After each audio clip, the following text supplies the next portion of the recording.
Hey everyone, it's now the second week of Ninja Reworks and we've got some new adjustments to go through. If you haven't seen the reworks yet or would like to see the first week of changes, you can check out my first video of Ninja Reworks in the description below. And now, let's begin. We'll start off with the pre-awakening changes. The flow of sky stepping has been changed, the double jump skill. The speed of linking skills together afterwards is faster. Unnatural movement has been changed. The target chase bug that I mentioned in the first week of reworks has been changed to no longer activate sprint automatically while holding shift after ghost step. This allows you to activate forward fatal blow over ghost greeting during target chase. Smokescreen activation speed into concealment has been reverted back to the live version.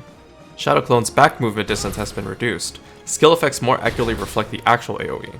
The new block jump has been changed to no longer providing the lingering iframe after A or the D input. It now brings you out instantly and provides a breathed stealth, which I think is bugged, for 2 seconds. The brace input has been reverted back to the live version, shift spacebar. Hard aiming fixed a bug that resulted in the skill being repeatedly set on cooldown after using it, while it was already on cooldown. I think there's a graphical bug, as it glitches slightly when trying to cast hard aiming. Alright, moving on to succession changes. A new prime skill has been added, prime hard aiming. The skill's tooltip says it has 30% less accuracy than absolute hard aiming, and a bit less damage. It now has a 15% accuracy buff for 3 seconds after cast. It also doesn't have the LMB-RMB input while using Shadow Slash, and can only be activated in stealth. However, I think PA might change this as it's currently bugged in Global Labs. Alert Stance is now a standalone skill with a 6-second cooldown. When used on cooldown, it does not have a forward guard, the Alert Stance sound effects is also muted, and the distance traveled is lowered. On top of Smokescreen and Evasive Shriek and Malice, the new Alert Stance can now be used after Red Rain, Dark Frenzy, Shadow Clone, and Prime Blade Spin. And you cannot use it with Absolute Blade Spin. Stamina decreasing during Shriek and Throw while moving left, right, and rear has been lowered. Prime Foxclaw now activates faster after Smokescreen. Prime Black Moonlight's range has been increased. You can see the range comparison with Shadow Song. Evasive Shriek and Malice's stamina consumption has been decreased from 150 to 100. Red Raid now has a minus 20 DP debuff. This wasn't in the patch notes, so I'm not sure if this is intended or not, and it also has a PvE crit rate increased to 50%. Prime Bladespin's crit rate for PvE has been increased to 50%. It no longer slows down when hitting multiple targets. It's a big change for large scale, but I will need to do some further testing to see how effective this change is. And that's all for the succession changes. Alright, moving on to awakening changes. Sudden Decapitation now has a 10% attack speed buff on cast and a forward guard which only applies when the skill is off cooldown. The bound and the float has been changed to PvE only, and now the core skill of Sudden Decapitation has those CCs.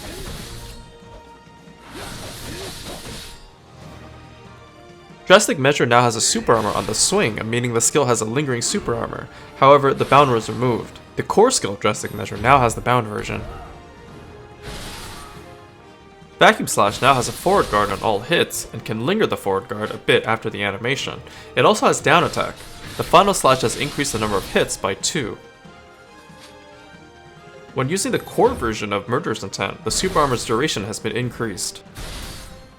The A and D plus LMB inputs now have an attack speed buff 10% for 5 seconds, similar to Shadow Slash on cast, but I think it's bugged. The seamless activation speed has been increased.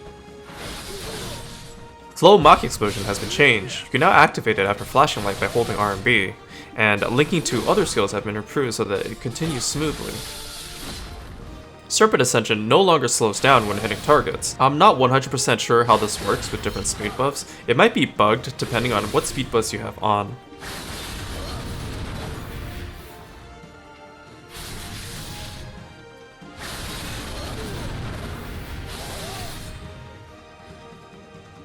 And alright, that's all for the week 2 of Ninja changes. After the first week of Ninja changes, I think a lot of ninjas were very disappointed with the reworks as they didn't feel like actual reworks, but more so adjustments and tweaks. The second week, however, has received a lot of big changes and it definitely feels more like a rework. The new Prime Heart Aiming skill is a very strong option for succession ninjas that struggled with accuracy. However, I do think this skill may be difficult to use in large scale as the accuracy buff only lasts 3 seconds, while the skill has a cooldown of 20. You cannot buff accuracy while the heart aiming is on cooldown. This skill is more of a 1v1 or skirmish skill.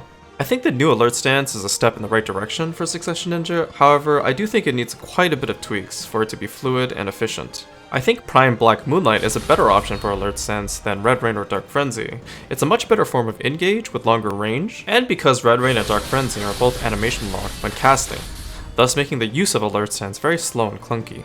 Movement on Succession Ninja has always been very fluid and fast, but this alert stance change has made it so it's quite difficult to continuously flow skills together in a sequence. I think maybe a shorter cooldown or the old alert stance, but with just 1 or 2 more alert stance skills would be fine rather than a shared cooldown. I'm glad they addressed the stamina consumption issue on Succession, and I hope they continue to add more adjustments to it because I don't think the Evasive Shriek in Malice 1 is enough. I think the Ghost Slash Remem is a great way to alleviate stamina issues since it's a great movement skill with forward guard that doesn't consume stamina, it just requires a bit of love. The bug where Bladesman's animation slows down when you hit targets has been removed, and I think this is a great step to making Prime Bladesman great again. However, the skill itself is still very clunky compared to Absolute Bladesman.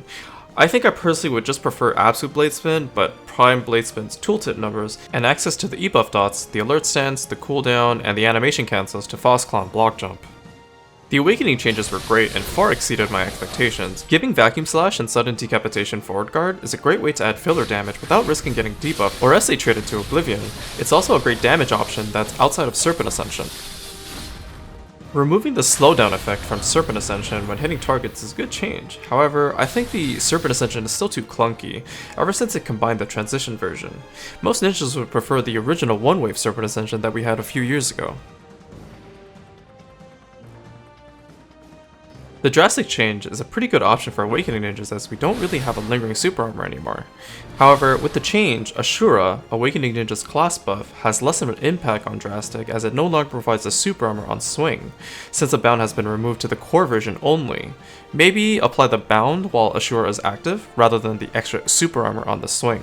I also think Drastic Measures should be a tier 3 add-on as Chaos Spree is Awakening ninja's only tier 3 option, and it's heavily underused. There's also another bug when you press Ghost Step and try to activate Ninja Step or Red Rain, it prioritizes Shriek and Throw. Or if someone hits your Illusion Restraints forward guard and you try to activate Ninja Step after the iframe, it also prioritizes Shriek and Throw. All in all, I think these changes were a great step for both Succession and Awakening Ninja. Just a few more adjustments and tweaks to make them more fluid and efficient. We'll be waiting for the 3rd week of adjustments soon. Leave a comment below what you guys think of the new alert stance and any other changes that might have caught your eye. And as always, thank you for watching.